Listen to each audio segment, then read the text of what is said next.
செய்கின்றேன். அன்பார்ந்த இஸ்லாமிய சகோதரர்களே, அல்லாஹ்வின் நல்லடியார்களே, நம்மில் இருக்கின்ற வசதி படைத்தவர்களும் ஹஜ் செய்வதற்கான வாய்ப்பு கிடைத்தவர்களும் மக்கமா நகரை நோக்கி பயணித்துக் கொண்டிருக்கின்ற இந்த சந்தர்ப்பத்திலே வசதி படைத்தவர்கள் ஹஜ் செய்வதற்கு சந்தர்ப்பம் கொடுக்கப்படாதவர்கள் இந்த நாட்டிலே இருந்து கொண்டு உதுஹியா என்ற வணக்கத்தை நிறைவேற்ற வேண்டும் என்று ஆசைப்பட்டு இருக்கின்ற இந்த சந்தர்ப்பத்திலும் வசதி படைக்காதவர்கள் ஹஜ் செய்வதற்கு வாய்ப்பில்லாதவர்கள் ஹஜ் பெருநாளை கொண்டாட வேண்டும், தியாகத்தை ஞாபகப்படுத்த வேண்டும் என்று ஆசைப்பட்டு முஸ்லிம்கள் பலதரப்பட்ட நிலையிலே வாழுகின்ற இந்த சந்தர்ப்பத்திலே நானும் நீங்களும் எதிர்பார்த்திருக்கின்ற மிக முக்கியமான ஒரு இபாதத்து தான் உதுஹியா என்று சொல்லப்படுகின்ற அந்த இபாதத். அந்த உதுஹியா என்ற இபாதத் எங்களுக்கு உணர்த்துகின்ற பாடங்கள் என்ன?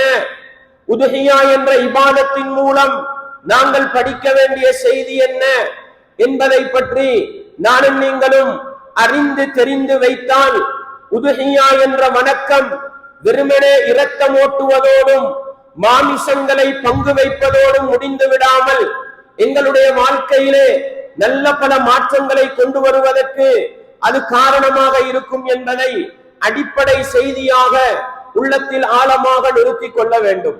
அன்பார்ந்தவர்களே, இந்த உதுஹியா என்ற வணக்கத்தின் அடிப்படை என்னவென்று சொன்னால், இப்ராஹிம் நபி அவர்கள் தன்னுடைய மகன் இஸ்மாயில் அலைஹிஸ்ஸலாம் அவர்களை அல்லாஹ்வுடைய கட்டளைக்கு இணங்க அறுத்து பலியிட தயாரானதும் அதற்கு பகரமாக அல்லாஹ் உதுஹியா என்ற ஒரு மிருகத்தை கொடுத்து அந்த வணக்கத்தை காட்டிக் கொடுத்ததும் தான் என்பதை உள்ளத்திலே ஆழமாக நிறுத்திக் கொள்ள வேண்டும். அல்லாஹ் அல் குர்ஆனிலே சொல்கிறான், ஃபலம்மா பலக மஅஹு ஸஅய, இஸ்மாயில் அலைஹிஸ்ஸலாம் அவர்கள் வளர்ந்து ஆளாகி இப்ராஹிம் என்ற தன்னுடைய தந்தையோடு ஓடி ஆடி விளையாடுகிற பருவம். அந்த நேரத்தில் மகனை பார்த்து தந்தை இப்ராஹிம் அலைஹிஸ்ஸலாம் அவர்கள் சொல்லுகிறார்கள், கால யா புனை, என் அருமை மகனே, இன்னி அரா ஃபில் மனாமி அன்னி அஸ்பஹுக ஃபன்துர் மாதா தரா, உன்னை அறுத்து பலியிடுமாறு நான் கனவில் காட்டப்பட்டிருக்கின்றேன், உன்னுடைய நிலைப்பாடு என்ன, நீ என்ன கருதுகிறாய் என்று கேட்டார்கள். அந்த நேரத்தில் அந்த மகன் சொன்ன வார்த்தை என்ன? கால யா அபதி ஃபஅல் மா துஅமர் சதஜிதுனி இன்ஷா அல்லாஹு மினஸ் சாபிரீன், என் அருமை தந்தையே, உங்களுக்கு இடப்பட்ட கட்டளையை நீங்கள் செய்யுங்கள், நான் பொறுமையாளனாக இருப்பதை நீங்கள் கண்டுகொள்வீர்கள் என்று மகன் இஸ்மாயில் அவர்கள் சொன்னார்கள் என்ற செய்தியை அல்லாஹ் சொல்லி காட்டிவிட்டு, ஃபலம்மா அஸ்லமா, தந்தையும் மகனுமாக சேர்ந்து அல்லாஹ்வுடைய கட்டளையை நிறைவேற்றுவதற்காக தந்தை மகனை அறுத்து பலியிட தயாராகிறார். மகன் தான் அறுக்கப்படுவதற்கு ஏற்றுக்கொள்கிறார், பொருந்திக் கொள்கிறார். அந்த நேரத்தில் ஃபலம்மா அஸ்லமா வதல்லஹு லில் ஜபீன், அல்லாஹ் சொல்கிறான், அறுத்து பலியிடுவதற்கு தந்தையும் மகனுமாக தயாரான பொழுது அந்த நேரத்திலே வனாதைனாஹு ஐயா இப்ராஹிம், அல்லாஹ் சொல்கிறான், நாங்கள் இப்ராஹிமே என்று அழைத்து கத் சத்தக்த ருயா, நீங்கள் உங்களுக்கு காட்டப்பட்ட கனவை நீங்கள் உண்மைப்படுத்தி விட்டீர்கள், இன்னா கதாலிக நஜ்ஸில் முஹ்சினீன், இப்படித்தான் நாங்கள் நல்ல மனிதர்களுக்கு கூலி கொடுப்போம் என்று சொல்லிவிட்டு, இன்னஹாதா லஹுவல் பலாஉல் முபீன், இதுதான் தெளிவான சோதனை என்று அல்லாஹ் சொல்கிறான், இதுதான் தெளிவான சோதனை என்று அல்லாஹ் சொல்கிறான். வஃபதைனாஹு பிதிபிஹின் அதீம், இந்த சோதனையிலே வெற்றி பெற்ற இப்ராஹிம் நபி அவர்களுக்கும் அவர்களுடைய மகன் இஸ்மாயில் அவர்களுக்கும் வரலாறு முழுக்க நினைவூட்டுவதற்காக, வரலாறு முழுக்க ஞாபகப்படுத்துவதற்காக அல்லாஹ் செய்தது என்ன? ஒரு மிருகத்தை கொடுத்து அதை அறுத்து விடுமாறு அல்லாஹ் அவர்களை பணித்தான் என்ற செய்தியை நாங்கள் பார்க்கிறோம். அன்பாண்டவர்களே, இஸ்லாமிய உறவுகளே, உண்மையிலே இந்த உதுஹியா வணக்கம் என்பது எங்களுக்கும் உங்களுக்கும் உணர்த்துகின்ற முக்கியமான பாடம் என்னவென்று சொன்னால், படைத்தவன் அல்லாஹ்வுடைய கட்டளையா, அதற்கு அடிபணிகிற பக்குவம் வேண்டும், அதற்கு கட்டுப்படுகிற பக்குவம் வேண்டும்.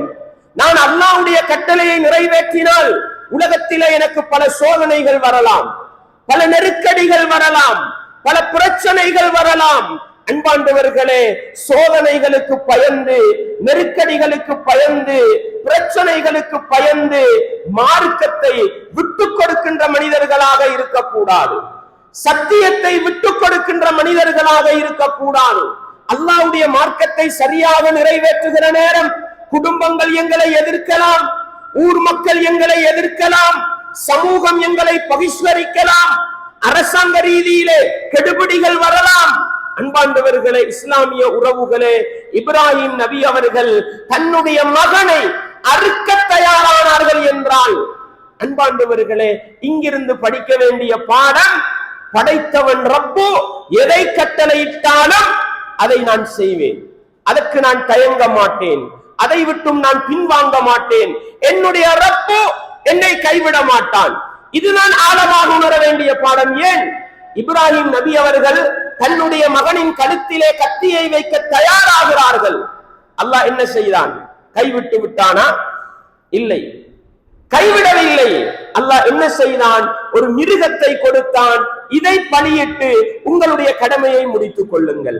அன்பாண்டவர்களே, சில நேரம் சோதனைகள் வரும், நெருக்கடிகள் வரும், பிரச்சனைகள் வரும். இந்த சோதனைகளுக்கு நாங்கள் முகம் கொடுத்து அதிலே வெற்றி பெறுவோமாக இருந்தால் நிச்சயமாக வரலாறு காணாத வெற்றியை அல்லாஹ் எங்களுக்கு தருவான் என்பதை நானும் நீங்களும் மறந்துவிடக் கூடாது.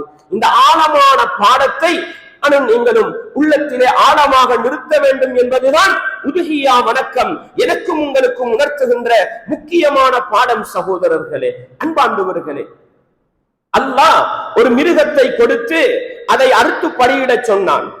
அதன் பிறகிலிருந்து இன்று வரையில், கியாமத் நாள் வரையில் இந்த காலப்பகுதி வந்தால் படைத்தவன் ரப்புக்காக ஒரு மிருகத்தை அறுத்து பலியிடுவதை அல்லாஹ் அவனுக்கு செய்கின்ற இபாதத்தாக ஆக்கிவிட்டான். எப்படி? வல்புதுன ஜஅல்நாஹா லகும் மின் ஷஆஇரில்லாஹ். அல்லாஹ் சொல்கிறான், அறுத்து பலியிடுகின்ற ஒட்டகங்கள் இருக்கின்றனவே, அந்த ஒட்டகங்களை, அந்த மிருகங்களை அல்லாஹ்வுடைய அடையாள சின்னங்களாக நாங்கள் ஆக்கிவிட்டோம். அல்லாஹ் சொல்கிறான், உதுஹியா கொடுக்கிறது சாதாரணமா இறைச்சிக்கு மாட இருக்கிற மாதிரி இல்ல சகோதரர்களே, நாங்க தின்றத்துக்கு மாட இருக்கிற மாதிரி இல்ல சகோதரர்களே. உதுஹியாவுக்கு ஒரு மிருகத்தை அறுப்பது என்பது படைத்தவன் ரப்பு இருக்கிறான் என்பதற்கு உள்ள அடையாள சின்னங்களில் ஒன்று. அதை கண்ணியப்படுத்த பழக வேண்டும், அதை மதிக்க பழக வேண்டும். வெறுமனே கடமைக்கு செய்கின்ற மனிதர்களாக இருக்கக்கூடாது. அல்லாஹ் அப்படித்தான் அல்லாஹ்வுக்காக அறுத்து பலியிடுகின்ற அந்த மிருகங்களை அல்லாஹ்வுடைய அடையாள சின்னங்களாக அல்லாஹ் ஆக்கி வைத்திருக்கிறான் என்று அல்லாஹ் சொல்லி காட்டுகிறான். இந்த பெருமதி உள்ளத்துல வர வேண்டும் சகோதரர்களே. இதுதான் முக்கியமான நோக்கம். ஏனென்றால் அல்லாஹ் என்ன சொல்கிறான்? லன் யனாலல்லாஹ லுஹூமுஹா வலா திமாஉஹா வலாக்கின் யனாலுஹு தக்வா மின்கும். உதுஹியாவுடைய நோக்கம் என்ன? ஒரு மிருகத்தை அறுத்து பலியிடுவதன் நோக்கம் என்ன? அல்லாஹ் சொல்கிறான், லன் யனாலல்லாஹ லுஹூமுஹா, மனிதர்கள் அறுத்து பலியிடுகின்ற அந்த மிருகங்களுடைய மாமிசங்கள் அல்லாஹ்வை சென்றடைவதில்லை. வலா திமாஉஹா, அதனுடைய இரத்தங்கள் அல்லாஹ்வை சென்றடையவில்லை. அன்பாண்டவர்களே, எத்தனை கிலோ இறைச்சி பங்கு வச்சோம்? படைச்சவன் ரப்புக்கு இது தேவையில்ல. எத்தனை கிலோ இறைச்சி பங்கு வச்சோம்? எத்தனை பார்சல் கொடுத்தோம்? இது அல்லாஹ்வுக்கு தேவையில்ல சகோதரர்களே. வலா திமாஉஹா, எவ்வளவு ரத்தம் ஓடிச்சு? நான் அறுத்த மிருகத்துல இவ்வளவு ரத்தம் ஓடிச்சு, அல்லாஹ்வுக்கு இது போகாது. அன்பாண்டவர்களே, நல்லா ரத்தம் ஓடக்கூடிய மிருகம், நல்ல இறைச்சி உள்ள மிருகத்தை அறுக்கிறது பரவல்ல. அதுவும் சமூகத்துடைய தேவையை நிறைவேற்றும் என்றால், அல்லாஹ் வசதியை தந்திருக்கிறான் என்றால், நல்ல வசதியான மாட்டை பார்த்து ஆட்டை பார்த்து கொடுக்கிறது பிரச்சனை அல்ல. நோக்கத்தை விளங்குங்கள். இறைச்சி அல்லாஹ்வை சென்றடைவதில்லை, இரத்தம் அல்லாஹ்வை சென்றடைவதில்லை. வலாக்கின் யனாலுஹு தக்வா மின்கும். அல்லாஹ் சொல்கிறான், உங்களிடத்தில் இருக்கின்ற இறையச்சம், அல்லாஹ்வுக்கு கட்டுப்படுகின்ற அந்த தன்மை, அல்லாஹ்வுக்கு கட்டுப்படுகின்ற அந்த பக்குவம், அதுதான் அல்லாஹ்வை சென்றடையும். அன்பாண்டவர்களே, இங்கே மிருகத்தை அறுக்கின்ற நேரம் உள்ளம் எப்படி இருக்கிறது? இதைத்தான் அல்லாஹ் பார்க்க போகிறான். அன்பாண்டவர்களே, இப்ராஹிம் நபி அவர்கள் தன்னுடைய மகனை அல்லவா அறுத்து பலியிட தயாரானார்கள். இன்றைக்கு நானும் நீங்கள் ஒரு மிருகத்தை அறுத்து பலியிட தயாராகிறோம் என்று சொன்னால் அது தியாகம். ஒரு மனிதன் இன்றைக்கு சாதாரணமா 1 லட்சத்தை கொடுத்து ஒரு ஆட்டை வாங்குறது, 2 லட்சத்தை கொடுத்து ஒரு மாட்டை வாங்குறது சாதாரணம் அல்ல, அது ஒரு தியாகம் தான். எங்கே பாடம் பெற வேண்டும் தெரியுமா? மாதம் மாதம் வட்டிக்கு 2 லட்சம் கட்டி கொண்டு மாதம் மாதம் லஞ்சமாக 10,000 20,000 30,000 கொடுத்து கொண்டு ஏமாற்றி ஏமாற்றி ஆயிரக்கணக்கிலே லாட்சிகளை நிரப்பிக் கொண்டு அடுத்தவனை சுரண்டி வாழ்ந்து கொண்டு அடுத்தவனுடைய காணியை பிடித்து வைத்துக் கொண்டு 1000 மாடு கொடுத்தாலும் அது வேலை இல்லை சகோதரர்களே, அது வேலை இல்லை. அன்பாண்டவர்களே, நாங்கள் செய்கின்ற ஹராமான காரியங்கள், வட்டி, லஞ்சம், ஏமாற்று, கலப்படம், பொருளாதார ரீதியான மோசடி, இதையெல்லாம் செய்து கொண்டு ஒரு மிருகத்தை கொடுப்போமாக இருந்தால் இது உண்மையான தியாகம் அல்ல. ஏன் சகோதரர்களே, இப்ராஹிம் நபி தந்த மகனை அறுத்து பலியிட தயாரானாங்க. அடே, நான் ஒரு மாட்டை அறுக்க ரெடியாவி இருக்கிறேனே, படைச்சவன் ரப்புக்காக 2 லட்சத்தை கொடுக்க ரெடியாவி இருக்கிறேனே, என்னுடைய கடையில் இருக்கின்ற கெசியர் மேசை வட்டியால் நிரம்புகிறது, அதை விடுவேன், அதுதான் தியாகம். லஞ்சம் கொடுக்கிறேனே, அதுதான் தியாகம், அதை விடுவதுதான் தியாகம். ஏமாற்றுகிறேன், கலப்படம் செய்கிறேன். அன்பாண்டவர்களே, ஏமாற்றி விற்பனை செஞ்சா ஒரு 100 ரூபாய் அதிகமா லாபம் எடுக்கலாம்.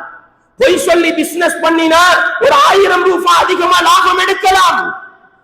படைச்சவன் ரப்புக்காக உதுஹியா என்ற வணக்கத்தினூடாக ஆயிரக்கணக்கு லட்சக்கணக்கில் செலவழிக்கிற நான் எப்படி ஏமாற்றி சம்பாதிக்கலாம்? எப்படி அடுத்தவனுடைய காணியை அநியாயமாக பிடித்து வைத்திருக்கலாம்? இதை மாத்திரம் சிந்தித்து பார்த்தால் உங்கள்கிட்ட இருக்கிற இறையச்சம், அல்லாஹ்வுக்கு கட்டுப்படுகிற அந்த பக்குவம் எந்த அளவுக்கு இருக்கிறது என்பதைத்தான் அல்லாஹ் பார்க்க போகிறான். ரசூலுல்லாஹ் ஸல்லல்லாஹு அலைஹி வஸல்லம் அவங்க சொன்னாங்க, இன்னல்லாஹ லா யன்துரு இலா சுவரிக்கும் வலா இலா அஜ்சாமிக்கும். நிச்சயமாக அல்லாஹ் இருக்கின்றானே, உங்களுடைய தோற்றத்தை பார்ப்பதில்லை. வெளி தோற்றம், நீங்க வெள்ளையா கருப்பா, அல்லாஹ்வுக்கு அது அவசியம் கிடையாது. நீங்க என்ன உடுத்திருக்கிறீங்க? பெருமதியான உடுப்புடுத்து இருக்கிறீங்களா, பெருமதி குறைஞ்ச உடுப்புடுத்து இருக்கிறீங்களா, அல்லாஹ் பார்க்க போறது இல்ல. அல்லாஹ் பார்க்கிறது உங்களுடைய உள்ளத்திலே என்ன இருக்கிறது, உங்களுடைய உள்ளத்திலே என்ன இருக்கிறது. அன்பார்ந்தவர்களே, இஸ்லாமிய உறவுகளே, இந்த உதுஹியா வணக்கத்தின் மூலம் படைத்தவன் ரப்புக்கு கட்டுப்படுவோம் என்கிற அந்த பக்குவத்தை, அந்த இறையச்சத்தை உருவாக்கிக் கொள்வோமாக இருந்தால் இதுதான் உதுஹியா என்ற வணக்கம் எங்களுக்குள் உருவாக்க விரும்புகின்ற ஆழமான மாற்றம் என்பதை நானும் நீங்களும் ஒருபோதும் மறந்துவிடக் கூடாது. அன்பாண்டவர்களே, இஸ்லாமிய உறவுகளே, மிருகத்தை அறுத்து விட்டோம், என்ன செய்கிறோம்? ஏழைகளுக்கு பார்சல் பங்கு வைக்கிறோம். அல்லாஹ் அல் குர்ஆனிலே மிக தெளிவா சொல்லி காட்டுகிறான், ஃபக்குலு மின்ஹா ஃபஇதா வஜபத். அந்த ஒட்டகத்தை அறுக்கிற நேரம் ஒட்டகத்தை பெரும்பாலும் நிப்பாட்டி வச்சுதான் அறுப்பாங்க. அல்லாஹ் அந்த முறையவே சொல்லி கொடுக்கிறான். எப்படின்னா, அந்த 3 காலை கட்டி விட்டுட்டு ஒரு கால்ல வலது கால்ல ஒரு கால்ல நிப்பாட்டி வைப்பாங்க. அதனுடைய கழுத்தை நகர் பண்ணி விட்டா அது அப்படியே வலது பக்கம் என்ன செய்யும்? சாயும். அல்லாஹ் சொல்லுகிறான், ஃபத்குரு ஸ்மல்லாஹி அலைஹா ஸவாஃப. அந்த ஒட்டகங்களை நிறுத்திய நிலையிலே முறை ஒன்று இருக்குது. 2 காலை கட்டி 3வது கால முழங்கால் வரை கட்டி என்னமோ செய்வாங்க. அதை அறுத்து விட்டா ஃபைதா வஜபத் ஜுனூபுஹா, அது அப்படியே வலது பக்கம் சாயும். சாஞ்சி விழுந்துட்டா ஃபக்குலு மின்ஹா, நீங்களும் அதிலிருந்து சாப்பிடுங்கள். வஅத்இமுல் கானிஅ வல் முஅ்தர், தேவை உள்ளவர்கள் தேவை இல்லாதவர்கள் அவர்களுக்கும் கொடுங்கள். நீங்களும் சாப்பிடுங்கள், தேவை உள்ளவர்கள் தேவையற்றவர்கள் அனைவருக்கும் கொடுங்கள். கதாலிக சஹர்னாஹா லக்கும், இப்படித்தான் மிருகங்களை உங்களுக்கு நாங்கள் வசப்படுத்தி தந்திருக்கிறோம். எதற்காக? லஅல்லக்கும் தஷ்குரூன், நீங்கள் அல்லாஹ்வுக்கு நன்றி செலுத்த வேண்டும் என்பதற்காக. அன்பாண்டவர்களே, இதெல்லாம் சூரத்துல் ஹஜ்ஜில 37வது வசனம். ஏற்கனவே நான் சொன்னது 27வது வசனங்கள்ல பார்க்கலாம். அல்லாஹ் சொல்றான், வஅத்தின் ஃபின்னாஸி பில் ஹஜ்ஜி யஅதூக ரிஜாலன் வஅலா குல்லி தாமிரின் யஅதீன மின் குல்லி ஃபஜ்ஜின் அமீக். இப்ராஹிம் நபி அவர்களுக்கு அல்லாஹ் சொன்னான், நீங்கள் ஹஜ்ஜுக்கு அனுப்பியுங்கள், ஹஜ்ஜுக்கு மக்களை அழையுங்கள். பயணங்கள் அவர்கள் நடந்தவர்களாகவும் ஒட்டகங்களின் மூலமும் தூர பிரதேசங்களில் இருந்து அவர்கள் பயணம் செய்து வருவார்கள். அவர்களுக்கு பயனளிக்கக்கூடிய நல்ல காரியங்களில் அவர்கள் ஈடுபடுவதற்காகவும்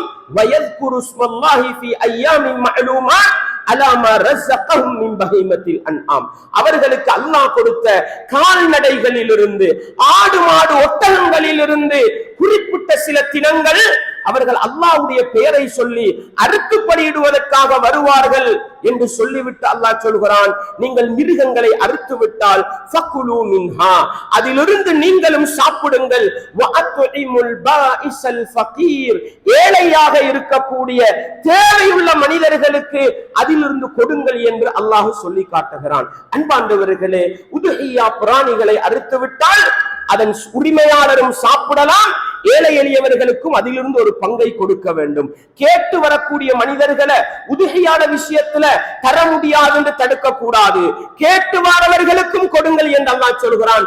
கேட்காமல் பேணுதலாக இருப்பார்கள், ஒழுக்கமாக இருப்பார்கள், சுய கௌரவத்தோடு இருப்பார்கள், ஆனா தேவையுள்ள மனிதர்களாக இருப்பார்கள் என்றால் அவர்களையும் தேடி சென்று உதுகியாவுடைய மாமிசத்தை கொடுங்கள் என்று அல்லாஹ் சொல்லி காட்டுகிறான் என்றால், அன்பாண்டவர்களே, பொதுவாகவே இஸ்லாம் காட்டுகின்ற இபாதத்துக்கள் முஸ்லிம்களுக்கு உணர்த்துகின்ற முக்கியமான பாடம் என்ன தெரியுமா?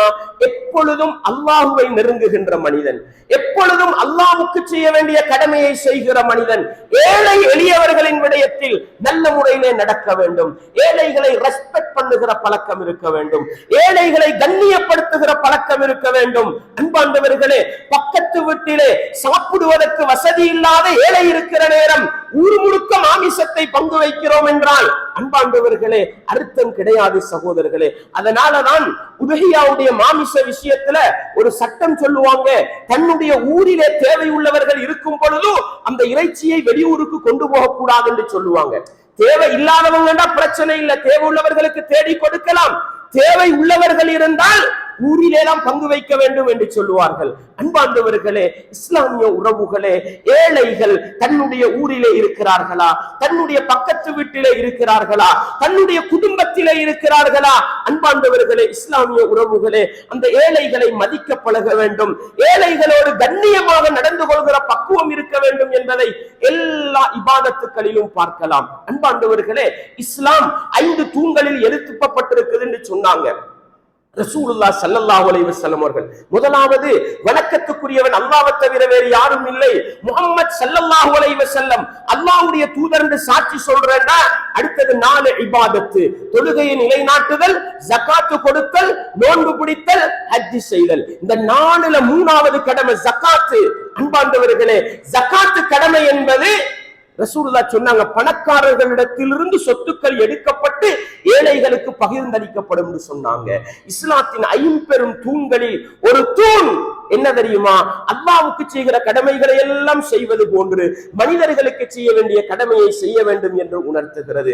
ரமலானுடைய மாதத்திலே நோன்பு பிடிக்கிறோம், படைத்தவன் ரப்புக்காக பசித்திருக்கிறோம், தாகித்திருக்கிறோம் என்றால், அன்பார்ந்தவர்களே, அந்த நோன்பை முடிப்பது ஜகாத்துல் ஃபித்ரின் மூலம். ஒவ்வொரு மனிதனும் தன்னுடைய பொருளாதாரத்திலிருந்து தானிய வகைகள், பிரதான உணவுகளில் இருந்து 4 அள்ளுகள் ஏழைகளுக்கு போய் சேர வேண்டும் என்ற ஒரு இபாதத்தை அங்கே இஸ்லாம் காட்டி தந்திருக்கிறது. அன்பார்ந்தவர்களே, இப்படி எந்த இபாதத்தை எடுத்துக்கொண்டாலும் அங்கே ஏழைகள் மதிக்கப்பட வேண்டும், ஏழைகள் கண்ணியப்படுத்தப்பட வேண்டும் என்கிற அந்த பக்குவத்தை இஸ்லாம் சொல்லித் தருகிறது. இது வெறுமனே இறைச்சி பங்குகளோடும் இறைச்சி பேக்குகளோடும் முடித்துக் கொள்வதல்ல சகோதரர்களே. 360 நாளும் ஏழையா அவனை மதிக்கணும். அல்லாஹ் எனக்கு ஏன் சகோதரர்களை பணத்தை தாரான்? சமூகத்துல 1000 பேர் இருக்கிற இடத்துல 10 பேரை புறக்கி எடுத்து ஏன் அல்லாஹ் பணத்தை கொடுக்கிறான் சகோதரர்களே? திமிரு பிடித்து தலை கணத்தோடு வாழ்வதற்கா? இல்லை சகோதரர்களே.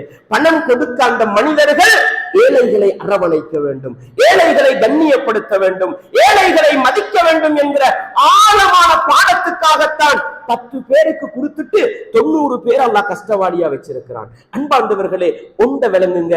இன்றைக்கு நான் பணக்காரனா இருக்கிறேன்டா, நீங்க பணக்காரனா இருக்கிறீங்கடா, அதுக்கு காரணம் யார் தெரியுமா? அந்த கஷ்டவாளிகள் தான், அந்த ஏழைகள் தான். அவர்களாலதான் உங்களோட வாழ்க்கை ஓடுது. அவர்கள் உங்கள்கிட்ட வாங்கி சாப்பிடுறதுனாலதான் நீங்க சம்பாதிக்கிறீங்க. உங்கள்கிட்ட கொடுக்கல் வாங்கல் செய்யறதுனாலதான் நீங்க முன்னேறீங்க. அன்பார்ந்தவர்களே, எனவே ஏழைகளை வைத்து அல்லாஹ் எங்களை வாழ வைத்திருக்கிறான் என்பதை உணர்த்துவதுதான் உதுஹியா என்ற இபாதத்தின் அடிப்படை பாடங்களில் ஒன்று என்பதை நானும் நீங்களும் ஒருபோதும் மறந்துவிடக் கூடாது. எனவே அன்பார்ந்தவர்களே, இஸ்லாமிய உறவுகள் இப்படி இந்த உதுஹியா என்ற வணக்கத்தை கண்ணியப்படுத்துவோம், அதிலிருந்து பெற வேண்டிய பாடங்களை பெறுவோம். அல்லாஹ் கண்ணியப்படுத்திய விடயங்களை யார் கண்ணியப்படுத்துகிறாரோ, அல்லாஹ் மதித்த விடயங்களை யார் மதிக்கின்றாரோ அவருக்கு அல்லாஹ்விடத்தில் அது சிறந்ததாக இருக்கும் என்று அல்லாஹ் சொல்லி காட்டுகிறான். எனவே உதுஹியா என்ற இபாதத்தை வெறுமனே ஒரு இபாதத்தாக மாத்திரம் பார்க்காமல் எங்களுடைய வாழ்க்கையிலே ஆழமான பாடங்களையும் ஆழமான படிப்பினைகளையும் கொண்டு வருகின்ற அல்லாஹ்வினால் கண்ணியப்படுத்தப்பட்ட சங்கைப்படுத்தப்பட்ட ஒரு இபாதத் என்பதை புரிந்து கொண்டு அந்த இபாதத்திலே நல்ல முறையிலே நடக்கின்ற மனிதர்களாக, நேர்மையாக நடக்கின்ற மனிதர்களாக, நியாயமாக நடக்கின்ற மனிதர்களாக எங்களை நாங்கள் மாற்றிக்கொள்வோமாக இருந்தால் இந்த இபாதத் எங்களுடைய வாழ்க்கையிலே நல்ல மாற்றத்தை கொண்டு வர போதுமானது. அப்படிப்பட்ட நல்ல மாற்றங்களை உருவாக்கி கொள்ளுகின்ற நல்ல மனிதர்களாக மாற நானும் நீங்களும் முயற்சி செய்வோம். வல்லவன் ரஹ்மான் எனக்கும் உங்களுக்கும் எல்லா ஈமானிய உறவுகளுக்கும் அதற்கு துணை புரிய வேண்டும். வஆகிரு தஅவானா அனில் ஹம்துலில்லாஹி ரப்பில் ஆலமீன்.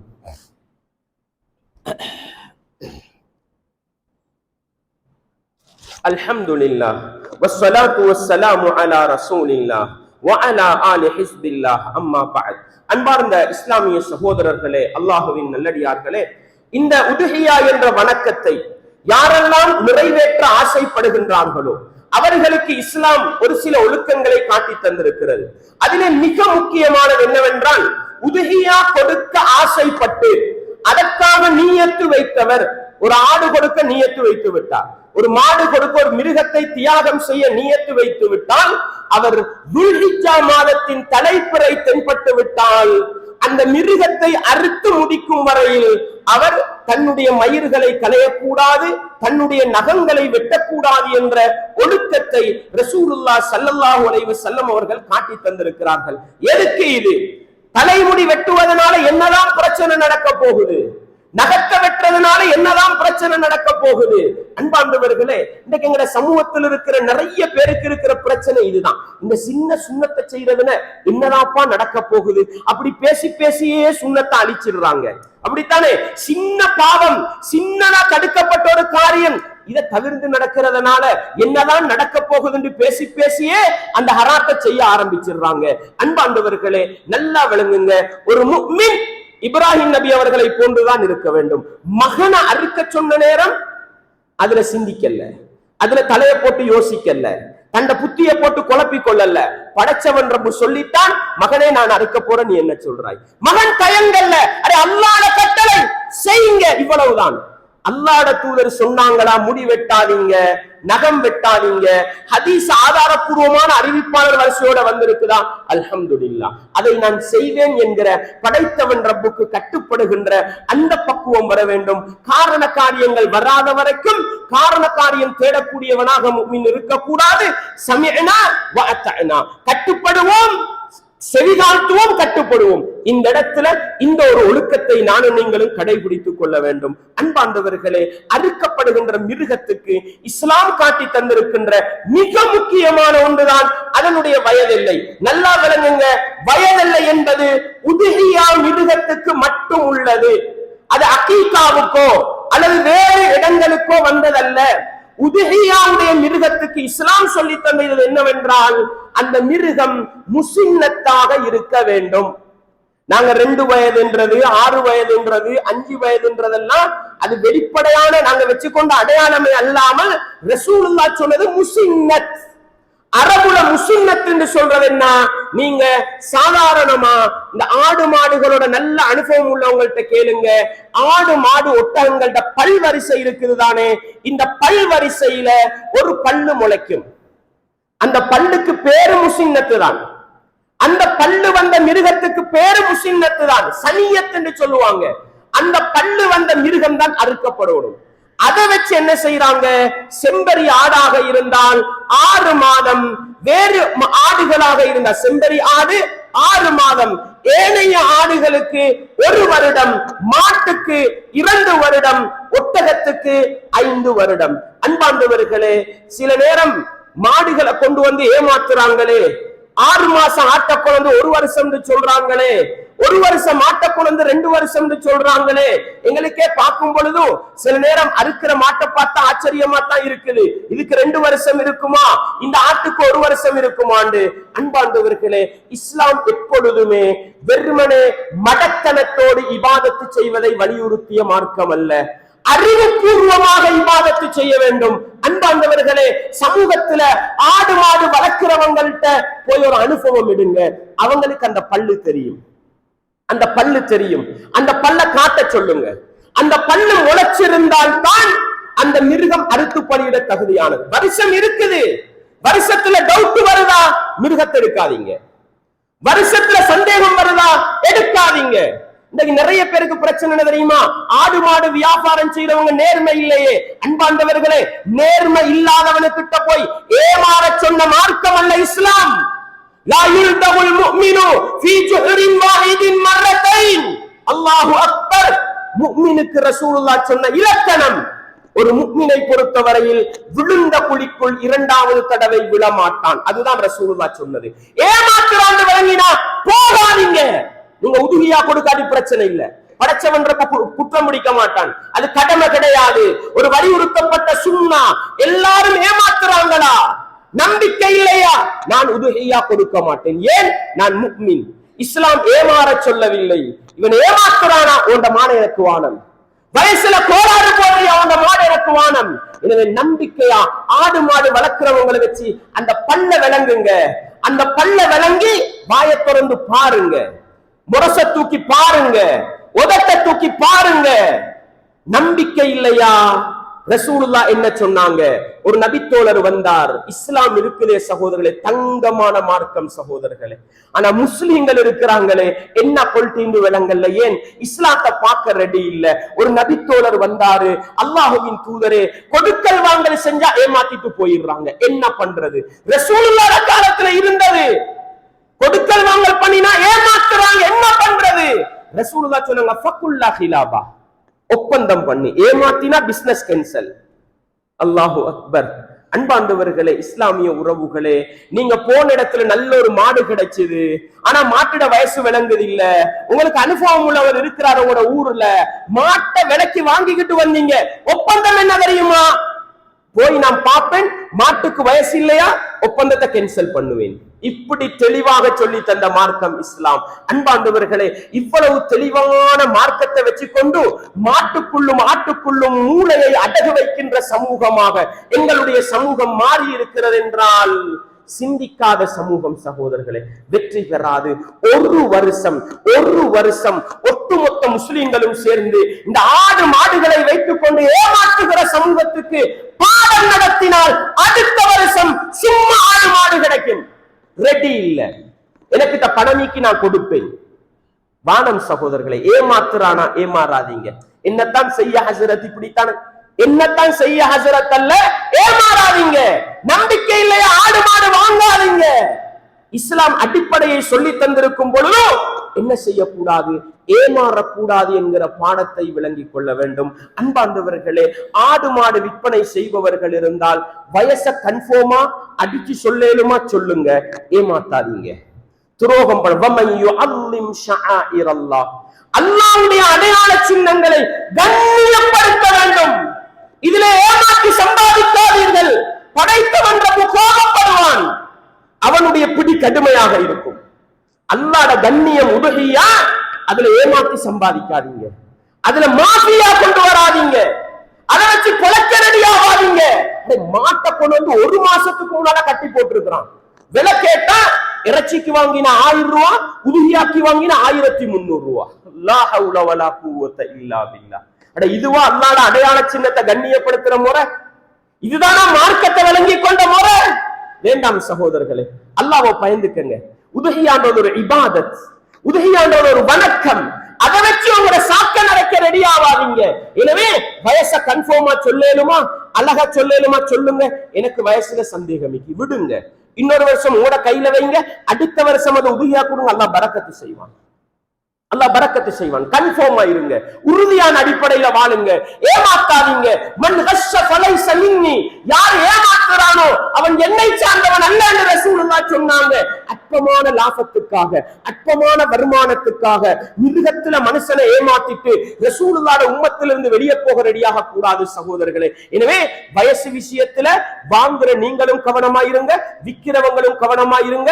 படைத்தவனுடைய கோபத்துக்கு ஆளாகிவிடக் கூடாது என்ற பாடத்தை படித்துக் கொள்ள வேண்டும். அன்பார்ந்தவர்களே, அறுக்கிற மிருகத்தை பொறுத்த வகையில குறிப்பா விளங்குங்க, சஹீஹான ஹதீஸ்ல வந்திருக்குது, 4 மிருகங்கள் அறுக்க முடியாது. ஆடு, மாடு, ஒட்டகம் 3லையும் தான். அல் அவுரா பையினு அவருஹா, நொண்டியா இருக்குது, வெளிப்படையா நொண்டுது, வெளிப்படையா நொண்டுது, அந்த மிருகத்தை கொடுக்க இயலாது. அல் மரீதா அல் பையினு மரதுஹா, நோய் வாய்ப்பட்டிருக்குது, வெளிப்படையா நோய் இருக்குது, நோய் வெளிப்படையா இருக்குது. சில நேரம் மறைமுகமான நோய்கள் சிலது இருக்கலாம், வெளிப்படையான நோய் இருந்தா கொடுக்க கூடாது.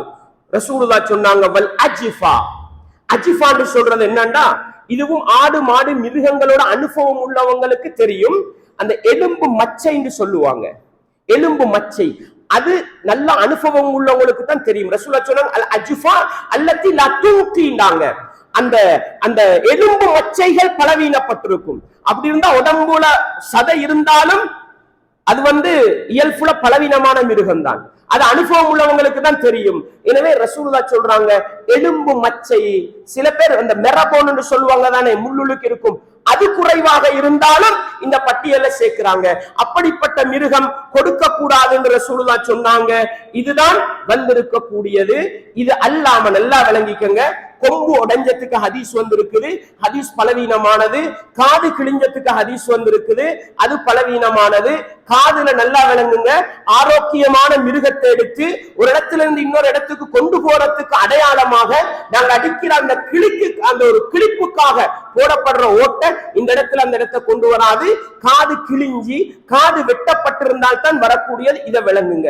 இது அல்லாம ஆடு மாடுகள்ல ஆண் மாடும் கொடுக்கலாம், பொட்டையும் கொடுக்கலாம். நல்லா விளங்கிக்கங்க, ஆணும் கிடாவும் கொடுக்கலாம், பொட்டையும் கொடுக்கலாம், பசுவும் கொடுக்கலாம், பிரச்சனை இல்ல. நல்லா விளங்குங்க, பால் கொடுத்து கொண்டிருந்தால் ரசூலுல்லாஹ் ஈயாக்க வல் ஹலூப, பால் கொடுக்கிற மிருகத்தை அறுப்பதை உனக்கு நான் எச்சரிக்கை பண்றேன், அது நஷ்டம், அது நஷ்டம், அது 10 பேருக்கு உதவி பண்ணும். அதனால பால் கொடுக்குது இல்லையா, பால் நின்று போயிருக்குதா, தாராளமா என்ன பசுவையும் அறுக்கலாம். அதே போல மிருகங்களுக்கு என்ன பண்றாங்கன்னா, இந்த குஷி அடிப்பாங்க, என்ன அந்த அந்த அதனுடைய ஆண்மை தன்மை இல்லாமலாக்கும். இது ரசூலுல்லாஹ் காலத்துல இருந்ததுதான். அல்லாஹ்வுடைய தூதர் அப்படிப்பட்ட மிருகங்கள், ஆண்மை இழந்த மிருகங்களோ அல்லது ஆண்மை இழக்க செய்யப்பட்ட மிருகங்களையோ உதுகியாவுக்கு கொடுக்கவான் என்று ரசூலுல்லாஹ் தடுக்கல்ல. அதெல்லாம் என்ன செய்யலாம், தாராளமாக கொடுக்கலாம். இந்த பகுதியையும் நானும் நீங்களும் விளங்கிக் கொள்ள வேண்டும். உதுகியாவுக்கு கொடுக்க கூடாது என்று வந்தது இந்த குறிப்பிட்டு சொல்லப்பட்ட 4 அடையாளங்கள்ன்றத நானும் நீங்களும் ஒருபோதும் மறந்துவிடக் கூடாது. இதெல்லாம் அனுபவம் உள்ளவங்களோடு பேச்சு அழகா பார்த்து அல்லாஹ்வோட மார்க்கத்தை நான் நிறைவேற்ற போறேன் அப்படின்ற பொறுமதியா செய்யுங்க. இன்றைக்கு என்ன நடக்குது சகோதரர்களே, பள்ளிகள்ல நிர்வாகம் பொறுப்பெடுத்திருக்கு. நான் கேட்கிறேன், அல்லாஹ்வோட தூதர் உதுஹியான்ற வணக்கத்தை செஞ்சாங்க, ரசூலுல்லாஹ் அதை கையில பொறுப்பெடுத்தாங்களா? என்ன ஒருத்தருக்கு என்ன இத்தனை திர்ஹம் இத்தனை தீனார், இன்றைக்கு என்ன ஒரு பங்கு 40,000. நிர்வாகத்துக்குள்ள வேலையை செய்யுங்கப்பா, நிர்வாகத்துக்கு இல்லாத வேலையை செய்யாதீங்க. அல்லாஹ்வோட மார்க்கத்துல ரசூலுல்லாஹ் செஞ்சதுக்கு மாற்றமான வழியை கொண்டு வராதீங்க.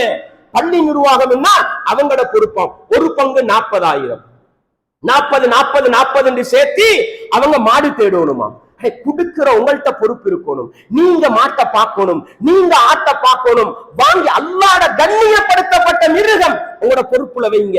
இல்லாட்டி ஒருத்தட்ட வழக்க கொடுங்க. நீங்க பாருங்க எந்த அளவுக்கு அறிஞர்கள் சொல்றாங்கன்னா, உதஹியாவுடைய மிருகத்தை அதனுடையவர் அறுப்பதுதான் சிறந்தது. உங்களால அறுக்கிற அளவுக்கு தைரியம் இல்லைன்னு சொன்னா ஒருவருக்கு கொடுத்துட்டு நீங்க பக்கத்துல இருங்கன்னு சொல்றாங்க. ஏன்? அல்லாஹ்ட கண்ணியம் அப்பாது, அதுக்கு பக்கத்துல இருங்க, அதை செய்ய தயங்காதீங்க. ஏதோ மனதளவுல பலவீனம் இருந்தா ஒருத்தர்கிட்ட கொடுத்துட்டு நீங்க அந்த அளவுக்கு அறிஞர்கள் என்ன செய்யறாங்க, உதுஹியாவை கண்ணியப்படுத்தி. இது என்னன்னு சொன்னா, அறுத்தத்துக்கு போறோம் ஏண்ட பார்சல் நாடு தேடி அவர் வாராரு. விளங்குதா உங்களுக்கு? அவர் தேடி வாரது என்ற பார்சலத்தின தாங்க, அதுக்கு சண்டை. அன்பாண்டவர்களை நல்லா விளங்குங்க. பங்கு சேர்க்கிறது நிர்வாகத்துடைய வேலை அல்ல. நிர்வாகத்துக்குள்ள வேலையை செய்யுங்க. அல்லாஹ்வுடைய தூதர் ஒரு இபாதத்தை நடைமுறைப்படுத்தி காட்டியதை தாண்டி நீங்க நடைமுறைப்படுத்த போகாதீங்க.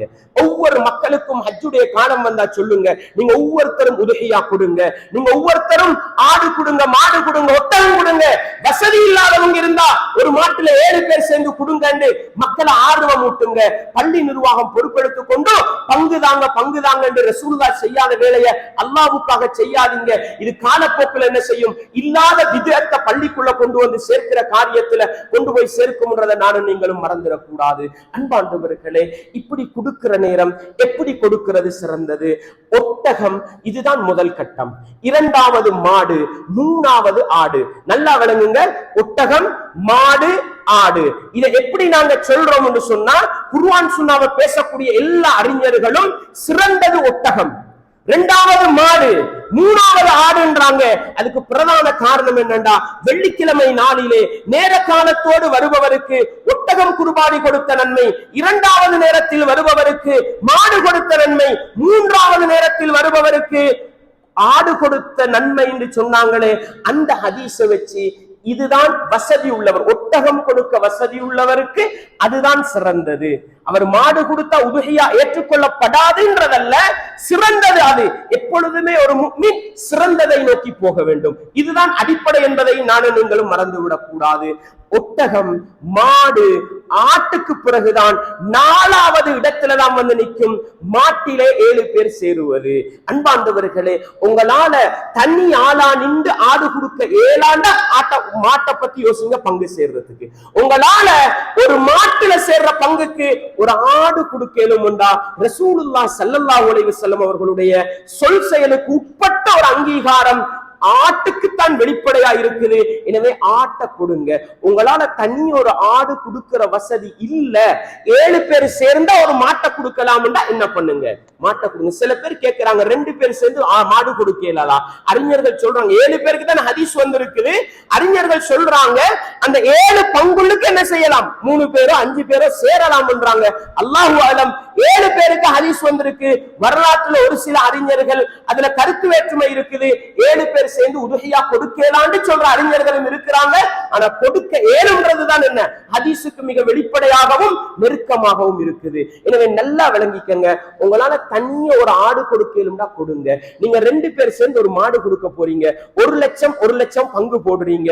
1 லட்சத்துக்கு நல்ல ஒரு ஆடு வாங்கலுமா? இல்லதா? நான் ஆரம்பத்துல சொல்றேன், ரத்தம் இறைச்சி நோக்கம் அல்ல, ஷஆஇருல்லாஹ், அல்லாஹ்வுடைய அடையாள சின்னத்தை கண்ணியப்படுத்துறத உள்ளத்துல வச்சு எனக்கு ஒரு ஆடு கொடுக்கலாம், கொடுங்க. உங்களுக்கு ஆடு கொடுக்கிற அளவுக்கு சல்லி இல்ல, உங்கள்கிட்ட 30,000 தான் கையில இருக்குது, 30,000க்கு ஒரு ஆடு கிடைக்குது இல்ல, வருஷம் பூர்த்தியான ஒரு ஆடு எடுக்கலாம். இப்ப என்ன பண்ணுங்க, உங்கள மாதிரி 30,000 கையில வச்சு கொண்டிருக்கிற 7 பேரை சேர்த்து 2,10,000க்கு என்ன செய்யுங்க, ஒரு மாடை வாங்கி கொடுங்க. இது அந்த வசதியற்றவர்களுக்கும் கஷ்டவாளிகளுக்கும் உள்ள பங்குன்றதை விளங்கிக்கங்க. வசதி இருந்தா மாட்டில் பங்கு சேருவதை விடவும் ஆட்டை கொடுப்பதுதான் சிறந்தது என்ற பகுதியையும் உதுஹியாவுடைய பாடத்துல விளங்கி, அன்பார்ந்தவர்களே, இஸ்லாமிய உறவுகளே, இந்த இபாதத்தை நல்ல முறையிலே இஸ்லாமிய வரம்புக்குள் இருந்து கொண்டு முறையாக நடைமுறைப்படுத்தி பரிபூரணமான கூலியை பெற்றுக் கொள்வதோடு நல்ல மாற்றங்களையும் வாழ்க்கையிலே நல்ல திருப்பு முனைகளையும் உருவாக்கி கொள்ள நானும் நீங்களும் முயற்சி செய்வோம். வல்லவன் ரஹ்மான் எனக்கும் உங்களுக்கும் துணை புரியட்டும். வஆஹிரு தஅவானா அனில் ஹம்துலில்லாஹி ரப்பில் ஆலமீன்.